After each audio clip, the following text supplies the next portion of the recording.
Bienvenue sur Page à Page, votre programme préféré pour découvrir l'essence des plus grands livres. Depuis tonlivre.fr, tenez-vous prêts pour un nouveau voyage littéraire. Aujourd'hui, nous allons plonger dans Quand le cœur pleure.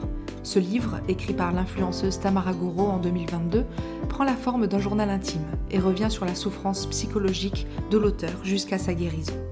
De nouveau épanouie aujourd'hui, Tamara espère, avec cet ouvrage, venir en aide aux personnes qui traverseraient peut-être en ce moment les mêmes difficultés et la même période de doute.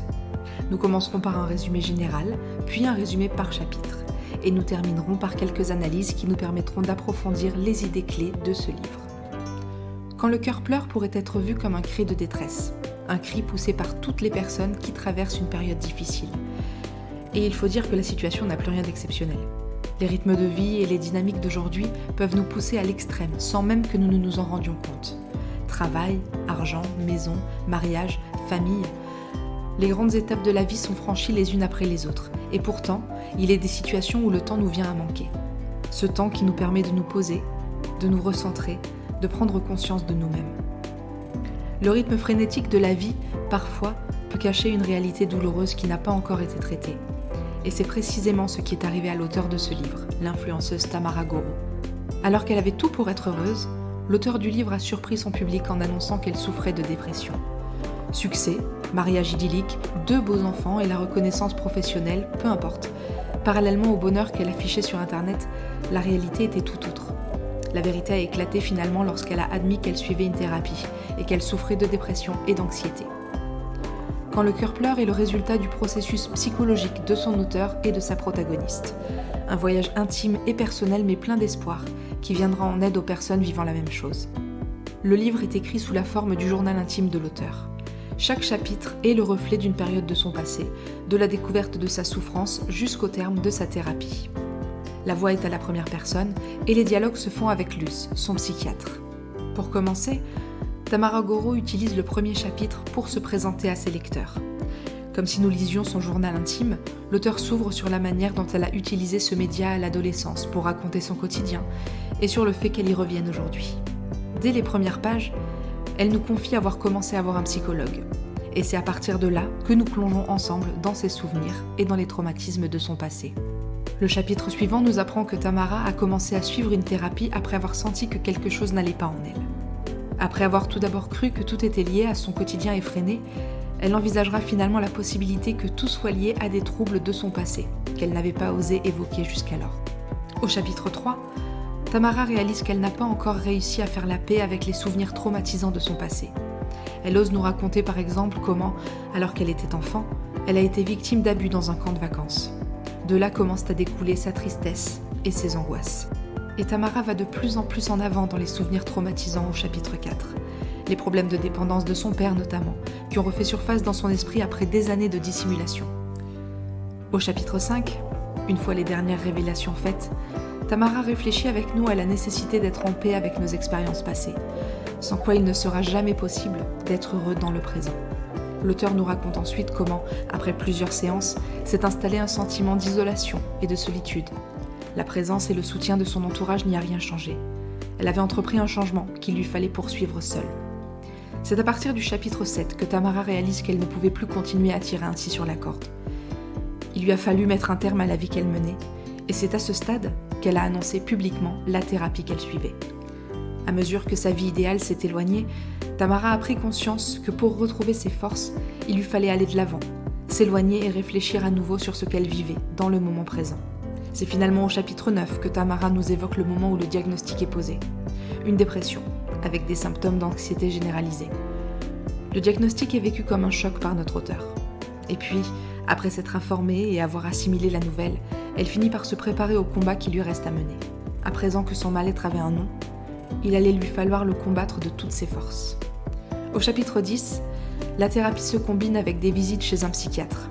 C'est aussi à ce moment-là que l'auteur commence à prendre des antidépresseurs prescrits par son médecin. Et les effets secondaires de ce nouveau traitement ne tardent pas à se faire ressentir.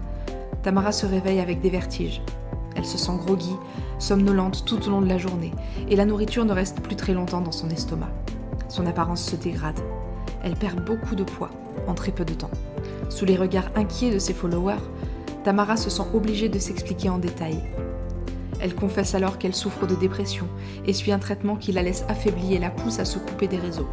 Cependant, elle l'affirme, elle se sent assez forte et se battra jusqu'au bout. Et les chapitres défilent et au chapitre 13, l'auteure est finalement arrivée au terme de cette expérience personnelle. Elle comprend à présent beaucoup mieux ce qu'elle vit et elle nous raconte avoir eu besoin de prendre quelques jours pour changer de décor. Tamara a décidé de se rendre dans le nord de l'Espagne pour quelques jours durant lesquels elle commencera à écrire les premières ébauches de ce qui allait devenir ce livre. Ces quelques jours passés, elle retrouve finalement sa famille, plus apaisée. Elle décide de reprendre le contrôle de sa vie, en poursuivant l'écriture et en se montrant plus présente pour ses enfants. Finalement, Tamara Goro clôt son ultime chapitre, le chapitre 15, par une réflexion pleine d'énergie et de positivité. L'auteure et influenceuse assure qu'après avoir traversé des moments aussi sombres, elle ne baisse pas les bras et est prête à s'en sortir. En outre, elle encourage tous ceux qui traversent la même épreuve à ne pas garder leur douleur pour eux et à utiliser tous les outils mis à leur disposition pour guérir.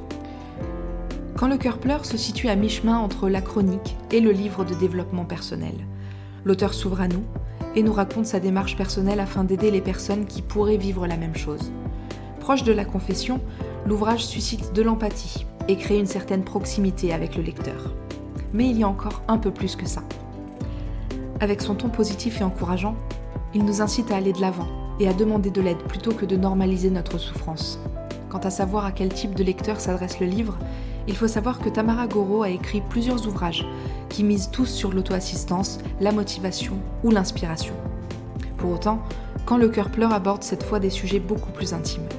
Le lecteur idéal sera avant tout celui qui cherchera à en savoir plus sur l'auteure elle-même, mais pas seulement. Il conviendra dans un second temps à toute personne ayant traversé ou traversant encore une période dépressive et qui souhaiterait disposer d'une lecture positive et motivante.